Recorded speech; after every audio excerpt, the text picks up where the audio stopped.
नमस्काराः। अद्य वैयाकरणभूषणसारस्य धात्वर्थप्रकरणे पञ्चमः पाठः। जनवरी मासस्य ऊनविंशः दिनाङ्कः।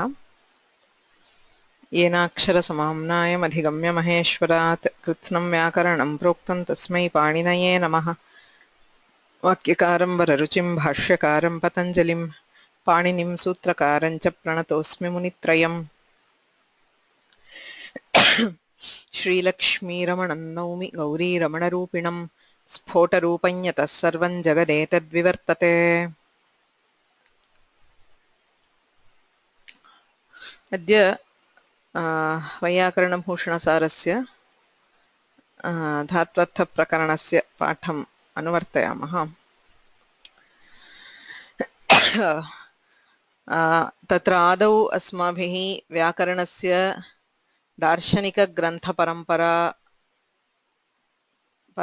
ग्रन्थपरम्परायाः परिचयः प्राप्तः। व्याकरणे हि द्विविधाः ग्रन्थाः विद्यन्ते। प्रक्रिया प्रधानाः अथवा सूत्रार्थ शब्दनिष्पत्ति प्रधानाः ग्रन्थाः अष्टाध्यायी, काशिका, सिद्धान्तकौमुदी प्रभृतयः। शब्दस्य अर्थविषये शब्दशब्दार्थयोः सम्बन्धविषये शाब्दबोधविषये च चर्चां कुर्वन्तः ग्रन्थाः अन्ये। ते एव ग्रन्थाः दार्शनिकग्रन्थाः अथवा आर्थिकग्रन्थाः इत्युच्यन्ते।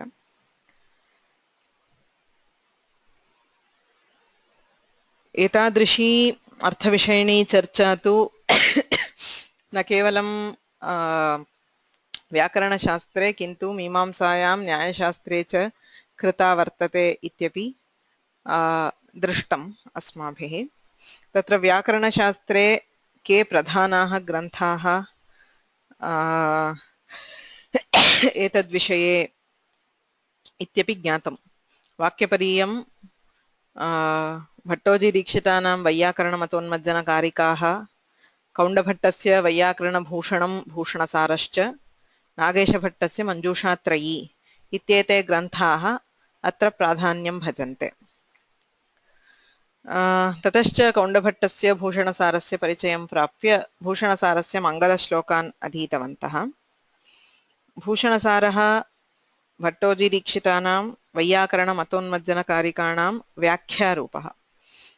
अत्र हि वैयाकरणसिद्धान्ताः दर्शनान्तरीयपूर्वपक्षाणां खण्डनपूर्वकं व्याकरणसिद्धान्ताः सप्रमाणं निरूप्यन्ते। तदेव कौण्डभट्टेन भूमिकायाम् अर्थात् मङ्गलश्लोके उच्यते। गौतमजैमिनीयवचनव्याख्यातृभिर्दूषितान् सिद्धान्तान् उपपत्तिभिः प्रकटये तेषां वचो दूषये इति प्रतिज्ञा। ये सिद्धान्ताः व्याकरणसिद्धान्ताः न्यायमीमांसाशास्त्रव्याख्यातृभिः दूषिताः तान् अहम् उपपत्तिभिः अर्थात् साधकप्रमाणैः स्पष्टीकरोमि। तेषां वचनानि च बाधकप्रमाणप्रदर्शनपुरस्सरं दूषयामि इति कौण्डभट्टः आदौ प्रतिजानीते। ततः वैयाकरणमतोन्मज्जनकारिकासु मङ्गलकारिका अस्ति। फणिभाषितभाष्याब्धेः शब्दकौस्तुभौ उद्धृतः तत्र निर्णीत एवार्थः संक्षेपेण यः कथ्यते इति। भट्टोजीदीक्षितैः महाभाष्याधारेण शब्दकौस्तुभाख्यः वृत्तिग्रन्थः रचितः। यथा काशिकावृत्तिः, यथा वा सिद्धान्तकौमुदी, तथा सूत्राणाम् अर्थम् उदाहरणं च प्रदर्शयितुं प्रवृत्तः ग्रन्थः शब्दकौस्तुभः। स च भाष्याधारेण इव प्रवृत्तः। अर्थात् भाष्ये ये सिद्धान्ताः प्रकटिताः ते एव सिद्धान्ताः सम्यक् विचार्य शब्दकौस्तुभेऽपि उपपादिताः। शब्दकौस्तुभे ये सिद्धान्ताः समर्थिताः ते एव संक्षेपेण वैयाकरणमतोन्मज्जनकारिकासु कथ्यन्ते इति भट्टोजीदीक्षितानां प्रतिज्ञा। एवं संक्षेपेण कथितानां सिद्धान्तानां व्याख्यानं कुर्वन् कौण्डभट्टः विस्तरेण प्रतिपादयति। कथम् एषः सिद्धान्तः निष्पन्नः, तत्र अन्येषां दर्शनकाराणां के पूर्वपक्षाः, तेषां खण्डनं कथम्, अस्मत् सिद्धान्तस्य च मण्डनं कथम् इत्येतत् सर्वं सविस्तरं प्रतिपाद्यते भूषणसारे। भूषणसारस्य प्रथमं प्रकरणमस्ति धात्वर्थप्रकरणं, यत्र क्रियायाः प्राधान्यात् धातोः, क्रियावाचकस्य धातोः तथैव तिङ् प्रत्ययानां च अर्थाः स्पष्टीक्रियन्ते। धात्वर्थप्रकरणस्य अध्ययनात् पूर्वं धात्वर्थविषये वैयाकरणानां कः सिद्धान्तः, तथैव मीमांसकानां नैयायिकानां च कः सिद्धान्तः इति संक्षेपेण अस्माभिः दृष्टः। तत्र एवं अस्ति मतत्रयं व्याकरणस्य, मीमांसायाः, नैयायिकानां च। व्याकरणे धात्वर्थः फलं व्यापारश्च, फलव्यापारयोर्धातुः इति अग्रे उच्यते मतोन्मज्जनकारिकासु। फलं व्यापारः इति उभयमपि धात्वर्थः इति व्याकरणशास्त्रस्य सिद्धान्तः। आख्यातः अथवा तिङ् प्रत्ययाः ये भवन्ति तेषां कर्ता कर्म संख्य कालरूपाः अर्थाः भवन्ति। फलव्यापारौ धात्वर्थः, कर्तृकर्म संख्याकालाः तिङर्थः। एवं एकेन तिङन्तेन एतेषु सर्वेषु अर्थेषु बोधितेषु व्यापारस्य प्राधान्यम्। So among all the meanings which are brought into the fore by the dhatu and the ting pratyaya, vyapara takes the center stage. Vyaparasyaiva pradhanyam. Anyat sarvamapi visheshanattvena sambadhyate. Kasya kim visheshanam? Phalam sakshat vyapare visheshanam. Kalaha api vyapare visheshanam. Sankhya tu कर्तरि विशेषणं। यथा पचन्ति इति यत्र बहुवचनम् उपयुज्यते, बहुवचनप्रत्ययः उपयुज्यते, तत्र कस्य बहुत्वम् इति चेत् कर्तुरेव बहुत्वं। पाचकाः पचन्ति अथवा वयं पचामः इत्येवं कर्तॄणां बहुत्वमेव ज्ञायते कर्तरिप्रयोगे। कर्मणि प्रयोगे तु कर्मणः संख्या ज्ञायते। एवं संख्या कर्तरिप्रयोगे कर्तुः विशेषणं, कर्मणि प्रयोगे कर्मणो विशेषणं। कर्ता पुनः व्यापारे विशेषणं, यतोहि कर्त्राश्रयः व्यापारः अथवा व्यापाराश्रयः कर्ता। सर्वत्र एतत् स्मर्तव्यं। सर्वेषां धातूनां फलं व्यापारः इति अर्थद्वयं भवति। यथा पच् इति धातुः, तत्र विक्लित्तिः फलं, तदनुकूलः अधिश्रयणादिः व्यापारः। गम इति धातुः, उत्तरदेशसंयोगः फलं, तदनुकूलः पादसञ्चलनादिः व्यापारः। तत्र फलं यस्मिन् दृश्यते तदेव कर्म भवति। यथा विक्लित्तिः, विक्लित्ति is the state of being cooked. विक्लित्तिः तण्डुलेषु दृश्यते, अतः तण्डुलानां कर्मत्वं। सः तण्डुलान् पचति। व्यापारः यस्मिन् दृश्यते सः कर्ता। यथा अधिश्रयणं नाम पात्रस्य चुल्याः उपरि स्थापनं, चुल्याः ज्वालनं, दर्वीचालनम् इत्यादि सर्वेपि व्यापाराः कुत्र दृश्यन्ते इति यदि पश्यामः तर्हि पाककर्तरि। यदि माता पचति तर्हि मातरि, यदि पाचकः पचति तर्हि पाचके। एवं व्यापाराश्रयः कर्ता, फलाश्रयः कर्म इति सिद्धान्तः। कर्ता व्यापारे विशेषणम्। व्यापार मुख्यविशेष्यकः शाब्दबोधः वैयाकरणसिद्धान्तः। अतः यत्र धात्वर्थप्रकरणे व्याकरणसिद्धान्तः इति स्मर्यते तत्र एते अंशाः निश्चयेन स्मर्तव्याः। फलव्यापारौ धात्वर्थः, कर्तृकर्मसङ्ख्याकालाः तिङर्थाः, व्यापारमुख्यविशेष्यकः शाब्दबोधः इति अंशत्रयम्। मीमांसामते किं भवति? फलमात्रं धात्वर्थः इति मीमांसाकाराः। धातुना अर्थात् यदा पच् इति धातुः उपयुज्यते तत्र केवलं विक्लित्तिरूपं फलमेव ज्ञायते।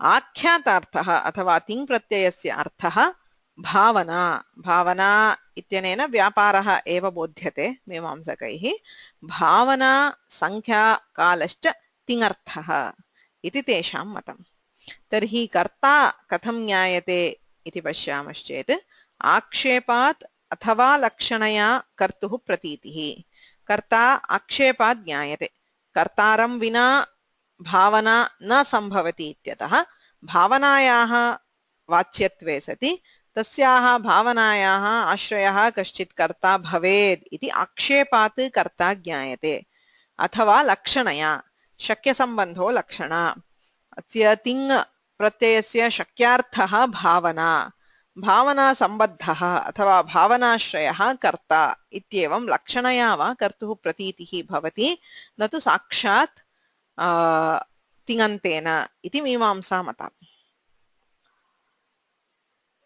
अत्र पुनः सर्वेषां पदार्थानां परस्परसम्बन्धः व्याकरणसिद्धान्तसदृशः एव फलं भावनायां विशेषणं कालोऽपि भावनायां विशेषणं संख्या कर्तरि कर्ता च भावनायाम् इत्येवं परस्परसम्बन्धः समानः यथा वयं व्यापारमुख्यविशेष्यकं शाब्दबोधमिच्छामः तथा तेऽपि भावनामुख्यविशेष्यकं शाब्दबोधम् इच्छन्ति शाब्दबोधे व्याकरणे मीमांसे च तावान् अर्थ भेदः न दृश्यते भेदस्तु तत्र अस्ति कस्य अर्थः व्यापारः अथवा भावना कस्मात् प्रतीयते इत्यत्रैव विवादः अस्मन्मते धात्वर्थः व्यापारः मीमांसामते तु तिङर्थः भावना न्यायशास्त्रे तु सर्वथा भिन्नः एव सिद्धान्तः स्वीक्रियते तत्रापि फलं व्यापारश्च धात्वर्थः इति नव्यनैयायिकाः अङ्गीकुर्वन्ति प्राचीननैयायिकानां मते व्यापारमात्रं धात्वर्थः किन्तु नव्यनैयायिकाः फलं व्यापारञ्च धात्वर्थत्वेन अङ्गीकुर्वन्ति किन्तु आख्यातार्थः कृतिः संख्या कालः इत्येवम् उच्यते व्याकरणे व्यापारशब्देन मीमांसायां भावनाशब्देन च या क्रिया अभिधीयते सा एका एव तत्र कोऽपि भेदः न प्रदर्श्यते सर्वविधापि क्रिया व्यापारशब्दवाच्या वा भावनाशब्दवाच्या वा तैः स्वीक्रियते नैयायिकैस्तु तत्र द्वैविध्यं प्रदर्श्यते व्यापारः भिन्नः कृतिश्च भिन्ना इति व्यापारः कः शरीरनिष्ठा क्रिया या भवति तस्य व्यापारः इति नाम so the movements of the physical body is referred to as vyapara किन्तु शरीरनिष्ठः व्यापारः आत्मानं विना अथवा चेतनां विना न संभवति अतः चेतनानिष्ठायाः क्रियायाः कृतिः अथवा कर्तृत्वम् इति नाम so the action which resides in the self is called kriti so there is a difference between vyapara and kriti according to the nyaya school of philosophy एवं कृतिः संख्या कालश्च आख्यातार्थः इति नैयायिकमतम् कर्तुः प्रतीतिस्तु प्रथमान्तपदाद् भवति प्रथमा विभक्त्यन्तं यत् पदं तस्मादेव कर्ता ज्ञायते इति तेषां मतम् अत्र परस्परसम्बन्धे भेदः अस्ति फलं व्यापारे विशेषणं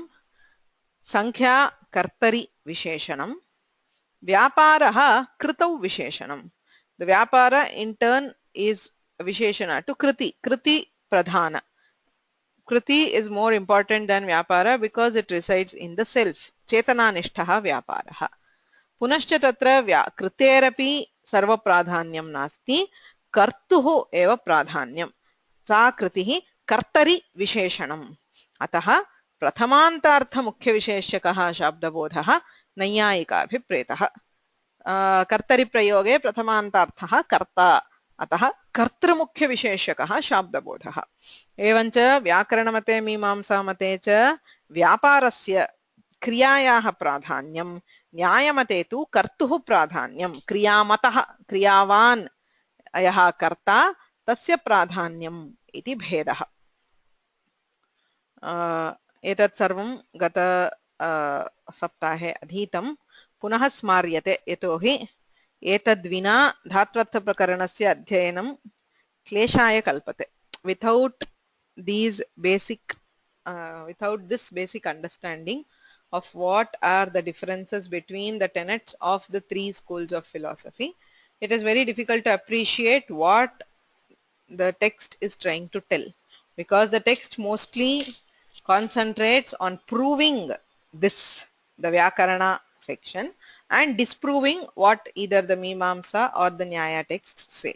So unless we have a clear idea of what they are saying, we will get lost in knowing, okay, what is being contradicted or what is being supported. Okay.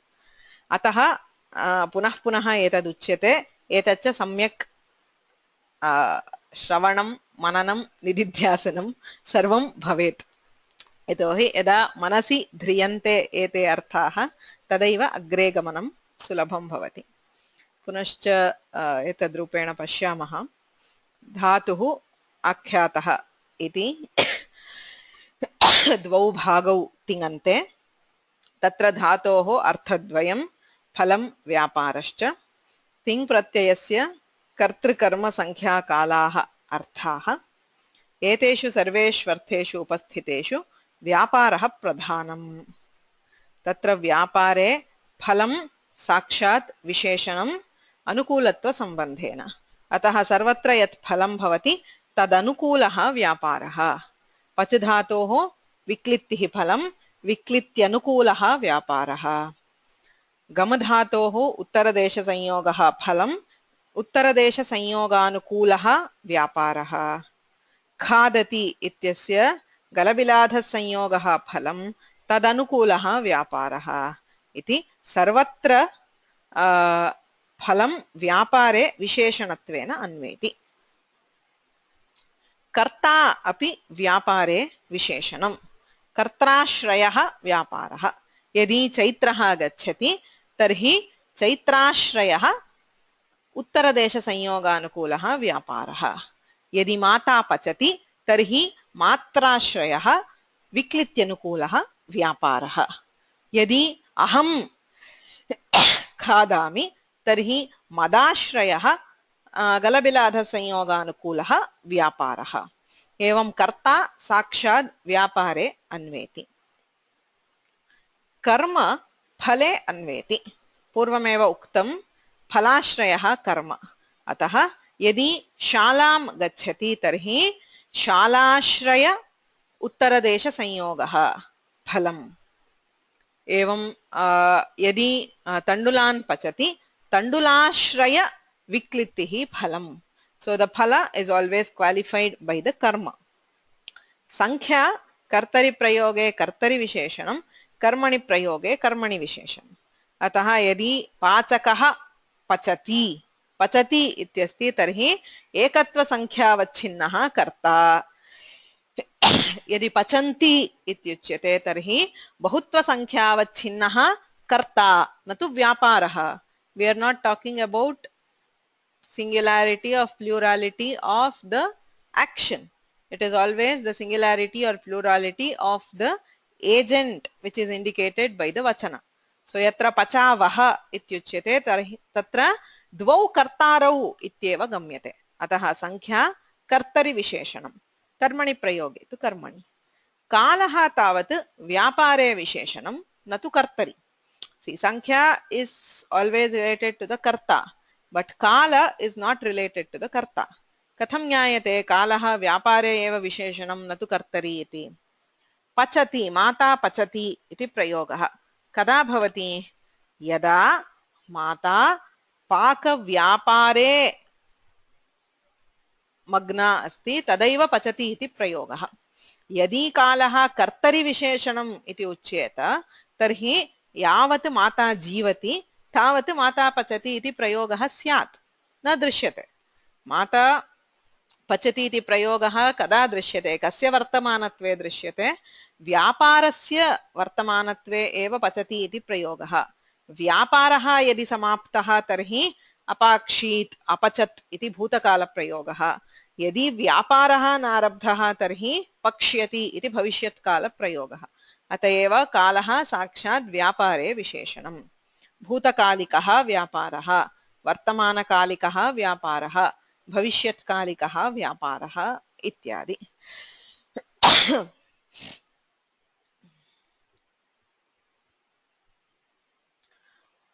अयं वैयाकरणसिद्धान्तः। मीमांसकसिद्धान्ते कथं भवति? धातुः अस्ति, आख्यातः अस्ति, तत्र धातुना फलमात्रं बोध्यते, आख्यातेन भावना, संख्या, कालश्च बोध्यते।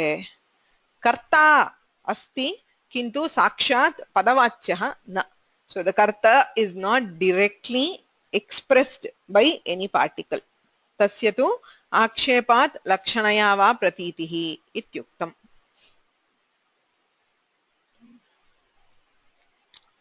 अत्र एतेषु अर्थेषु उपस्थितेषु भावना प्रधाना भवति। अतः भावना मुख्यविशेषकः शब्दबोधः। भावनायाम् अन्येषाम् अन्वयः। फलं भावनायां विशेषणं। फलानुकूला भावना अथवा फलजनिका भावना।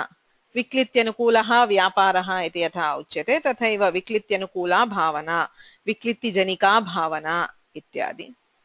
कर्ता अपि भावनायां विशेषणं। कर्त्राश्रयिका भावना, मात्राश्रयिका भावना इत्यादि। संख्या कर्तरि विशेषणं। कालः भावनायां विशेषणम्। अतः सम्बन्धः समानः। भावनायां साक्षात् फलस्य कर्तुः कालस्य च अन्वयः, संख्यायास्तु कर्तरि। कर्म यद्यस्ति तर्हि कर्म अपि आक्षेपाल् लभ्यते, तच्च फले अन्वेति इति सम्बन्धः।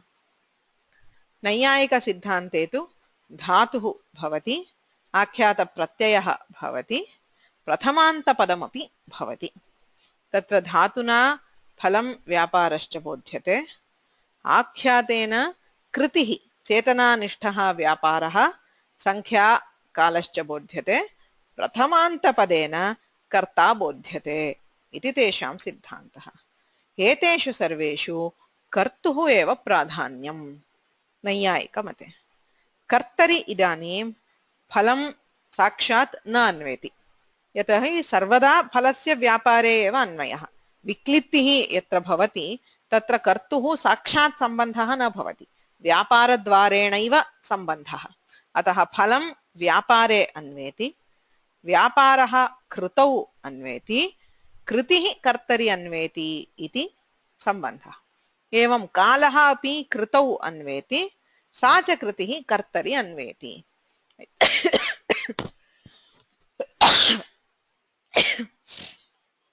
संख्या साक्षात् कर्तरि एव अन्वेति इति नैयायिकमते कृतेः संख्यायाश्च साक्षात् कर्तरि अन्वयः उच्यते।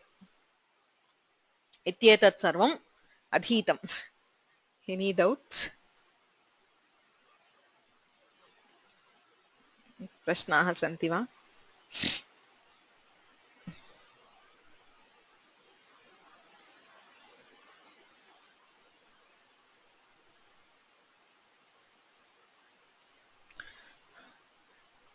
अग्रे पश्यामः।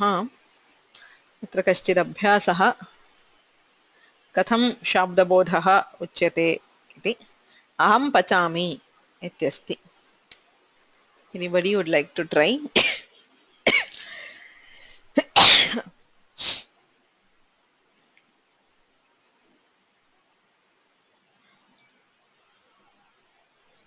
व्याकरणसिद्धान्तानुगुणम् आदौ शाब्दबोधः कथमुच्यते इति। एतत् स्मर्तव्यं। व्याकरणसिद्धान्ते फलं, कालः, कर्ता च व्यापारे विशेषणं, संख्या कर्तरि। कर्मपदं नास्ति, अतः तद्विषये चिन्तनीयं नास्ति। So always when trying to derive a shabdabodha, I will do an example how it is done. You just have to put separate words for each sambandha. यथा अहं पचामि इति वाक्यम् अस्ति। वैयाकरणसिद्धान्तं पश्यामः। कर्म नास्ति, फलं व्यापारे अन्वेति। पचामि, पच् इति धातुः, तस्य किं फलं? विक्लित्तिः फलम्। अतः विक्लित्यनुकूलः व्यापारः इति एकं पदम्। Shabdabodha is always a sentence which clearly elucidates the sambandha between the different meanings which are expressed by that sentence. Okay, that is what we call Shabdabodha. इदानीम् अहं पचामि इति वाक्यात् व्यापारः मुख्यतया गम्यते यतोहि वैयाकरणसिद्धान्ते व्यापारमुख्यविशेषकः शाब्दबोधः अतः आदौ व्यापारः स च व्यापारः कीदृशः फलं व्यापारे अन्वेति फलं विक्लित्तिः अतः विक्लित्यनुकूलः व्यापारः कर्ता यस् श्रुतंभर प्रश्नः अस्ति वा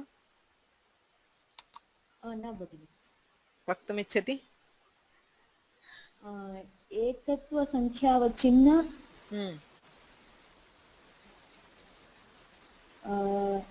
अत्र मम इति अस्ति अतः आश्रयः कथं मदाश्रयः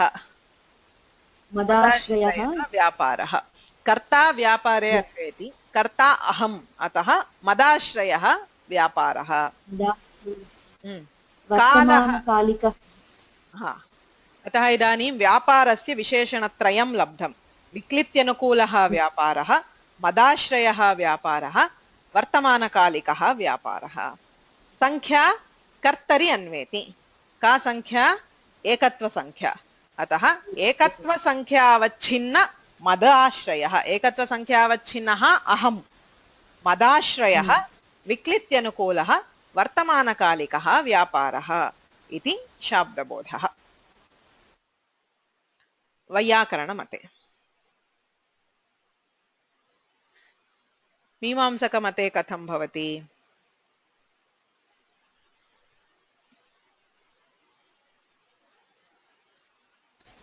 एकत्वसंख्यावच्छिन्न मदाश्रयिका विक्लिप्त्यनुकूला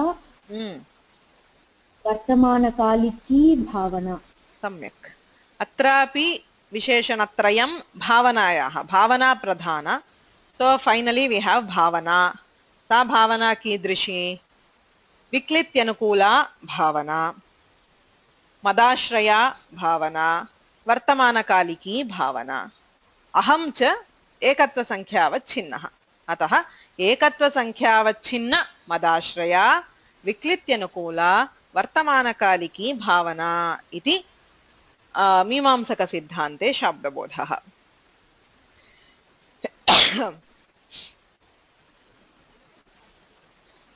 नैयायिकसिद्धान्ते कथं भवति विक्लिप्त्यनुकूल वर्तमानकालिका कृतिमान् व्यापारानुकूल एकत्वसंख्यावच्छिन्नः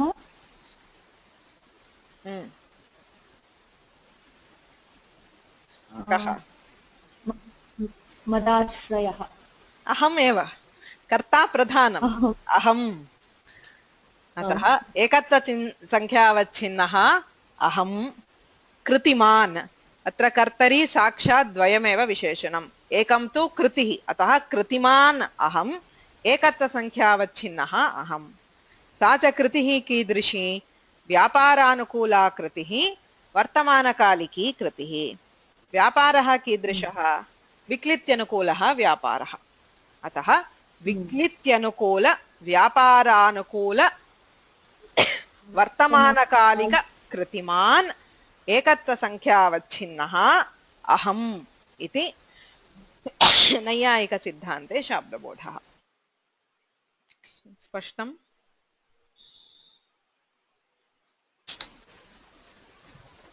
एवम् अत्र अन्यत् वाक्यत्रयमस्ति तेषां शाब्दबोधः करणीयः so you can try coming up with the shabdabodha sentences based fully on example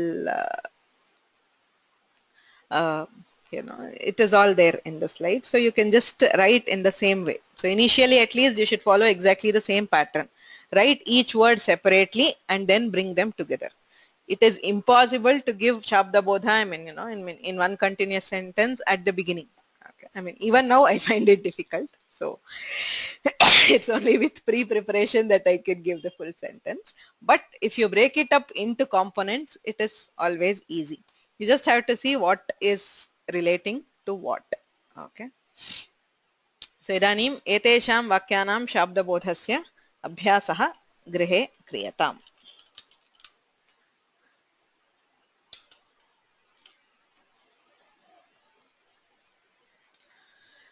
अग्रे गच्छामः. साक्षात् ग्रन्थस्य कश्चित् भागः अधीतः. तत्र द्वितीया कारिका अस्ति एषा. फलव्यापारयोर्धातुः आश्रये तु तिङस्मृताः फले प्रधानं व्यापारः तिङर्थस्तु विशेषणम् इत्येषा धात्वर्थप्रकरणस्य अत्यन्तप्रमुखा कारिका. द मोस्ट इम्पोर्टेंट कारिका ऑफ दिस प्रकरण. स्थूलार्थः सरलः. फलव्यापारयोः धातुः. धातुरिति अत्र स्मृतः इति वचनविपरिणामेन अन्वयः. अत्र तिङः आश्रये स्मृताः इति बहुवचनमस्ति. तस्यैव स्मृत इत्यस्य धातुः इत्यस्य इत्यत्रापि अन्वयः, किन्तु तत्र एकवचनं धातुः इत्येकवचनम्. अतः फलव्यापारयोः धातुः स्मृतः आश्रये तु तिङस्मृताः. अर्थात् धातुः फलस्य व्यापारस्य च वाचकः, वाचकत्वेन स्मृतः इति. तिङ् प्रत्ययाः आश्रयाणां वाचकाः. कः आश्रयः? कस्य आश्रयः? आश्रय इज द substratum. कस्य आश्रयः इति चेत् प्रत्यासत्या. What we call pratyasati is because of nearness. So what has been told immediately is फलव्यापारयोर् धातुः. अतः फलव्यापारयोर् आश्रये. फलाश्रये, फलाश्रयः कर्म. व्यापाराश्रये, व्यापाराश्रयः कर्ता. अतः कर्मणि कर्तरि च तिङः स्मृताः. फले प्रधानं व्यापारः. तत्र फलं व्यापारश्च उभयमपि धातुना बोध्यते, किन्तु तत्र फलापेक्षया व्यापारस्य प्राधान्यम्. अत एव वैयाकरणसिद्धान्तः व्यापारमुख्यविशेषकः शाब्दबोध इति. तिङर्थस्तु विशेषणम्. तिङः ये अर्थाः कर्तृकर्मसङ्ख्याकालाः ते सर्वदा विशेषणमेव भवन्ति इति कालिकायाः अर्थः. इदानीं प्रतिपदं सः व्याख्याति. फलं. फलं नाम किम्? तत्र दृष्टं लोके प्रसिद्धं फलं किं भवति. इदानीं भोजनस्य किं फलम् इति चेत्, अथवा पाकस्य किं फलम् इति चेत् भोजनम् अथवा बुभुक्षानिवृत्तिः फलं. तदर्थं प्रयोजनं यदस्ति तदेव फलशब्देन उच्यते लोके. किन्तु ईदृशं फलम् अत्र न अभिप्रेतम्. पारिभाषिकं फलं विक्लित्यादि, तस्य लक्षणम् अत्र न दत्तं. तद्धात्वर्थ विशेषणत्वे सति तद्धात्वर्थत्वं फलत्वम्.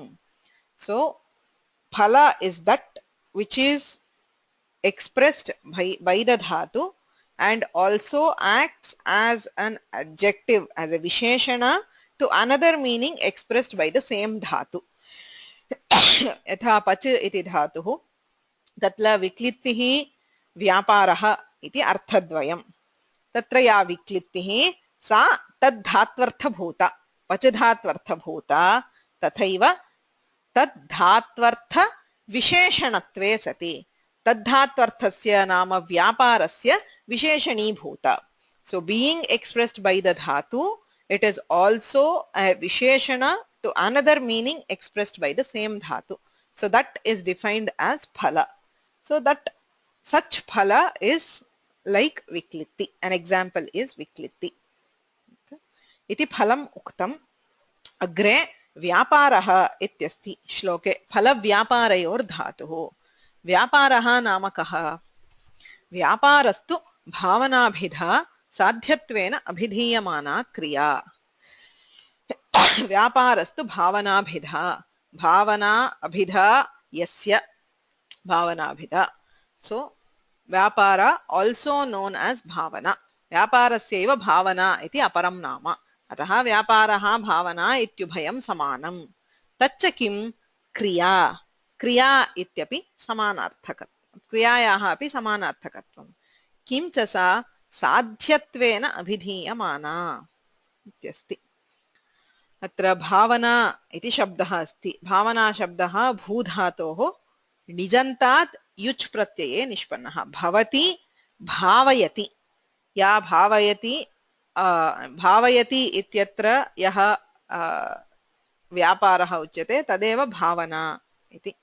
निजन्तात् भूधातोः न्यासश्रन्थो युच् इति युच् प्रत्यये निष्पन्नः भावना शब्दः। कः अर्थः? भवितुः, यद् भवति, किं भवति, what results due to something like an action is viklitti. The final resultant is the phala. Okay, phalam bhavati. Kim tat phalam? Viklitti. Viklityadehe bhavana anukulaha, because of the niche. Niche is always preranarthaka. अतः विक्लित्तिं प्रेरयति। विक्लित्तेः भवनानुकूलः भावना इत्युक्ते फुत्कारादिः, that which helps the production of phala is bhavana, that is the action इत्यर्थः। भवितुः विक्लित्यादेः भवनानुकूलः फुत्कारादिः। तस्मिन् काले पाके फुत्कारः मुख्यः, because it was only through blowing that they used to get fire.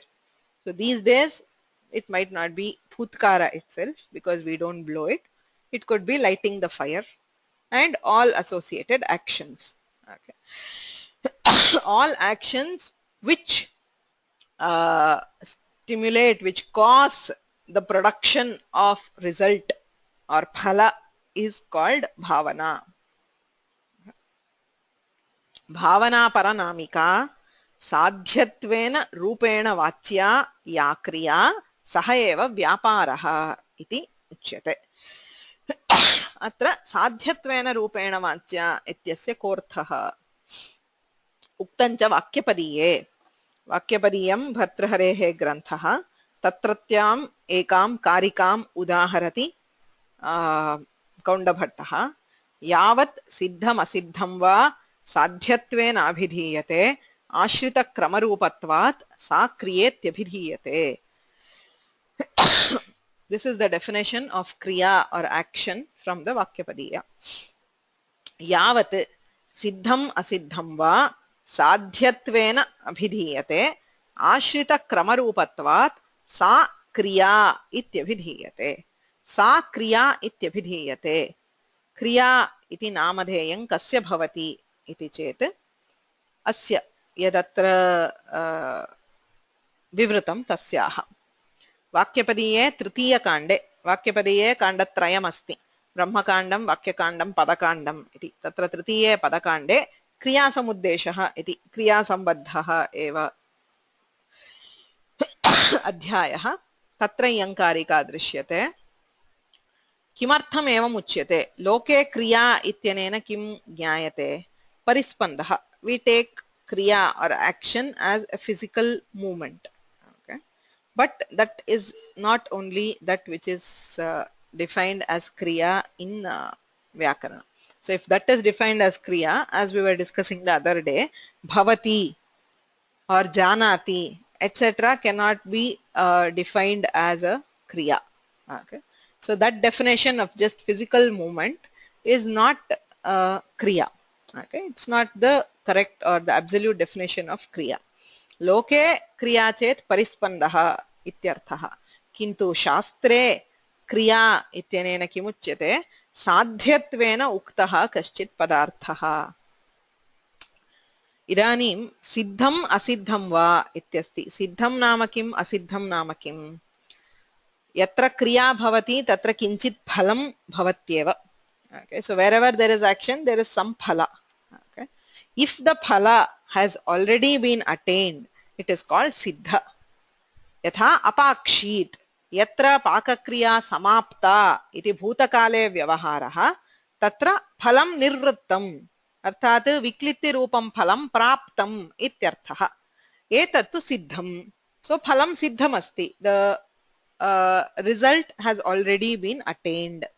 असिद्धं वा यत्र वर्तमानकालिकः वर्तमानकालिकी क्रिया पचति अथवा भविष्यत्कालिकी क्रिया पक्ष्यति इत्यादिषु तत्र फलं न निर्वृत्तम्।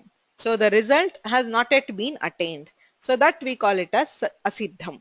So siddham ityukte bhutakalikam ityarthah yatra phalam siddham. Kim siddham? Phalam siddham.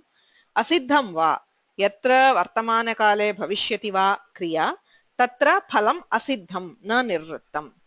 So in any of these cases, it does not matter whether the resultant or the phala is siddha or asiddha.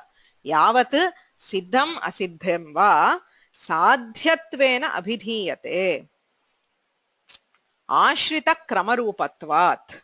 Ashrita kramarupam. Ashritam kramarupam yasyaha. Kaha arthaha? Kriya iti shabdasya nishpattim darshayati. Kriyate. Avayavanam kramena utpatya iti kriya. So kriya is that where the components are the components emerge in a time bound manner.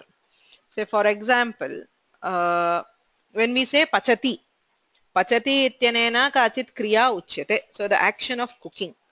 But if you analyze it minutely, it is not just one thing. Okay, so it is always a series of actions. Okay, series of smaller actions.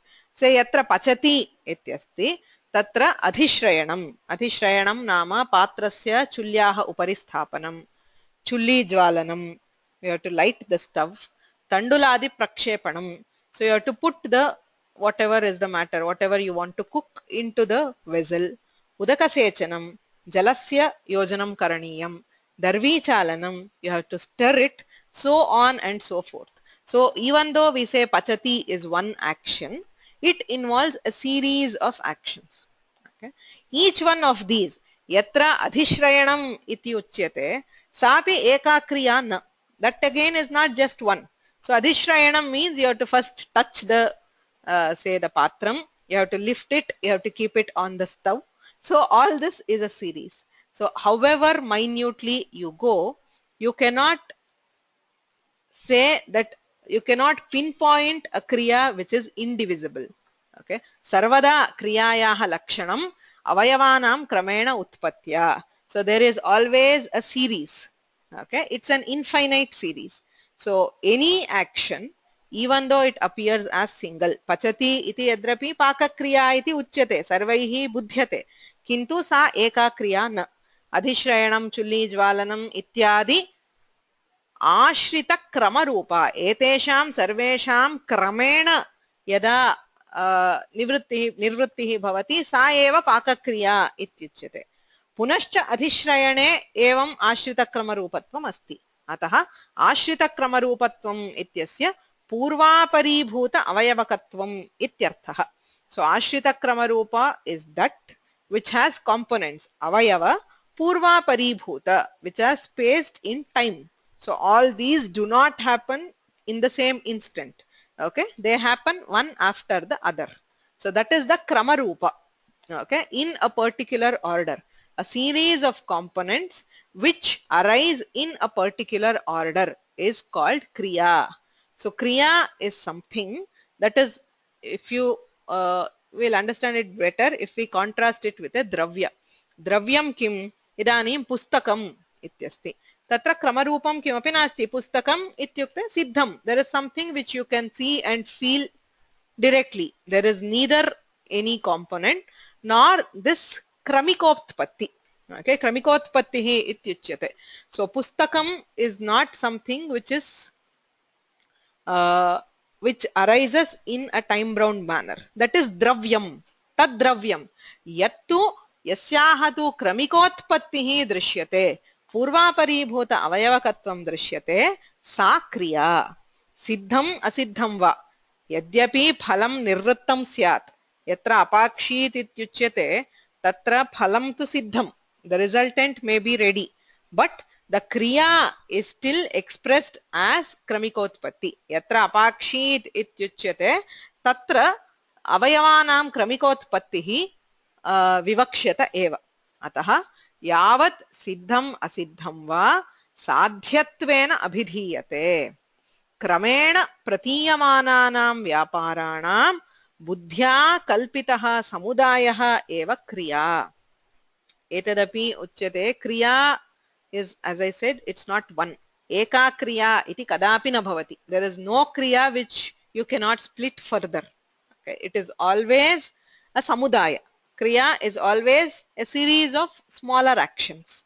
Okay, so बुद्ध्या कल्पितः समुदायः स च समुदायः कथं भवति वस्तुतः एतत् सर्वं युगपत् न भवति अधिश्रयणं तदनन्तरमेव चुल्लीज्वालनं तदनन्तरमेव चण्डुलादिप्रक्षेपणं तदनन्तरम् उदकसेचनम् इति क्रमशः एव भवति तथापि बुद्ध्या कल्पितः समुदायः अस्माकं बुद्धौ एतत् सर्वमपि एकीकृत्य अस्माभिः पचति इति एका क्रिया उच्यते एवं क्रमेण प्रतीयमानानां व्यापाराणां बुद्ध्या कल्पितः समुदायः अत्र सर्वायाः क्रियायाः अपि तथैव इदानीं चुल्लीज्वालनम् इति एका क्रिया उच्यते किन्तु सा एका क्रिया न so even lighting is not one kriya so if you analyze it further it is again a samudaya of what you either take the lighter and you press it so that the spark touches the gas you also switch on the gas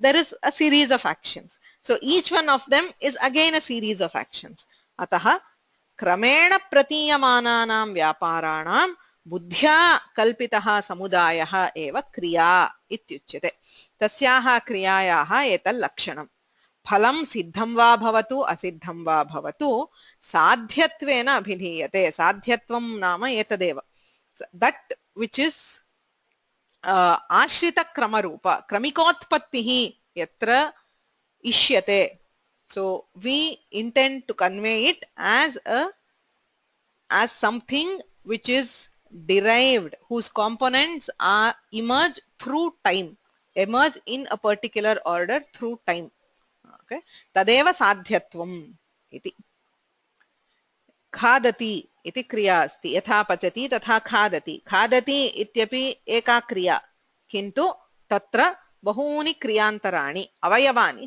अवयवाः बहवः सन्ति पदार्थस्य हस्तेन स्वीकरणं मुखे स्थापनं चर्वणं जिह्वासञ्चलनं गिलनम् इत्येवं बहूनां क्रियाणां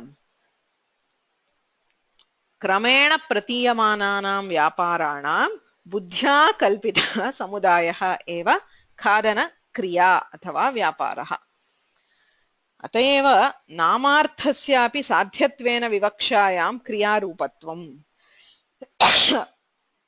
एतदुदाहरणं पश्यामः सूत्रम् इत्यस्ति सूत्रं नाम किं सूत्रं द्रव्यं यत्तु अस्ति यथा वृद्धिरादैच् इति सूत्रम् अदेङ्गुणः इति सूत्रं सूत्रम् इत्युक्ते कश्चित् पदार्थः you have a ready made पदार्थ that is सूत्रं किन्तु सूत्रयति इति प्रयोगः अस्ति व्याकरणं सूत्रयति तत्र कः अर्थः व्याकरणं सूत्रयति अथवा व्याकरणं सूत्रितवान् इति तत्र पाणिनिः व्याकरणं सूत्रितवान् so in that case also the sutras are already exist when we say sutrani so the sutra already exists when we say पाणिनिः व्याकरणं सूत्रितवान् तत्रापि सूत्राणि निष्पन्नानि किन्तु कः भेदः सूत्रं सूत्रयति सूत्रयति इति क्रियारूपत्वेन यदा उच्यते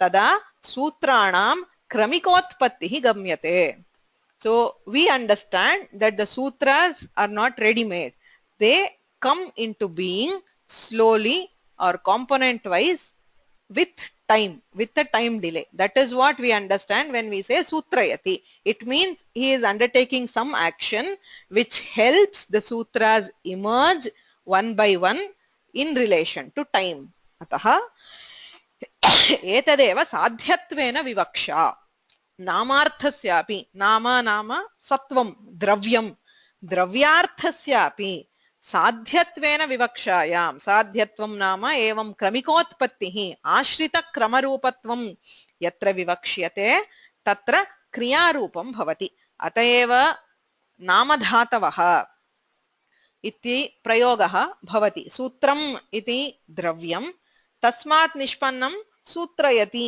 अथवा असूत्रयत् सिद्धम् असिद्धं वा सो फलं निर्वृत्तं वा भवतु अनिर्वृत्तं वा भवतु साध्यत्वेन विवक्ष्यते साध्यत्वं नाम क्रमिकोत्पत्तिः आश्रितक्रमरूपत्वं यदा विवक्ष्यते तदा सा क्रिया साध्यक्रिया इत्युच्यते. So kriya is of two types. One is sadhya kriya and the other is siddha kriya. Okay. So we will stop here and we will continue in the next class, because this concept of sadhya kriya and siddha kriya is a very important concept in Vyakarana. So we will go through this again till it is clear. Any questions? Prashna asti va? Avagatam va?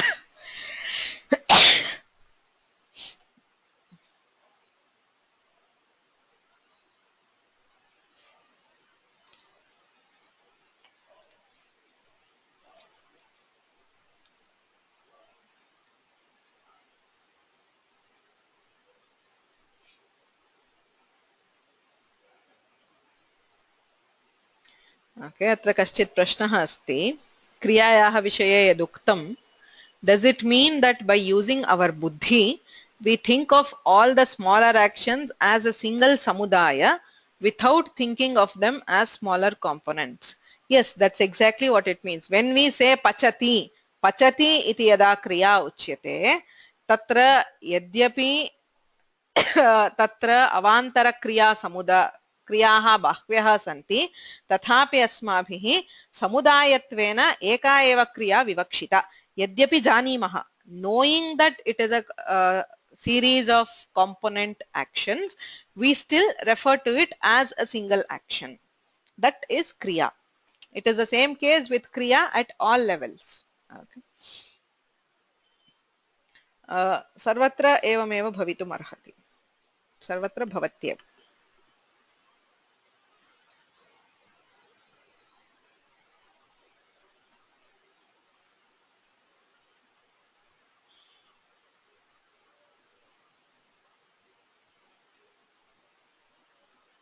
It is something like saying like, okay, he organizes a conference.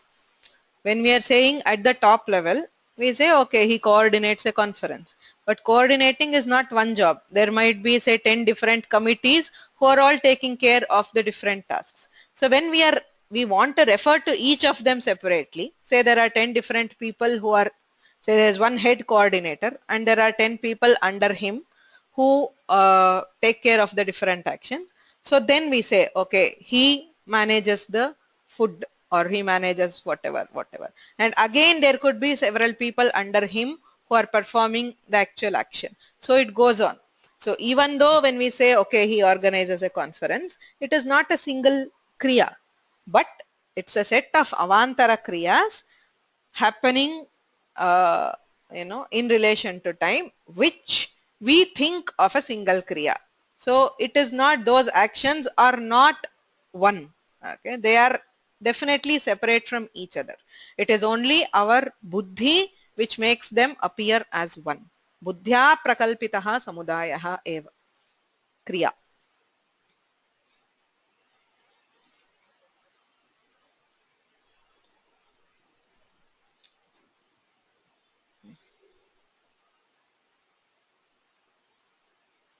Bhavana, vyapara are synonyms. Yes. Bhavana, kriya, vyaparaha ityetat sarvam samanarthakameva. All of them mean the same.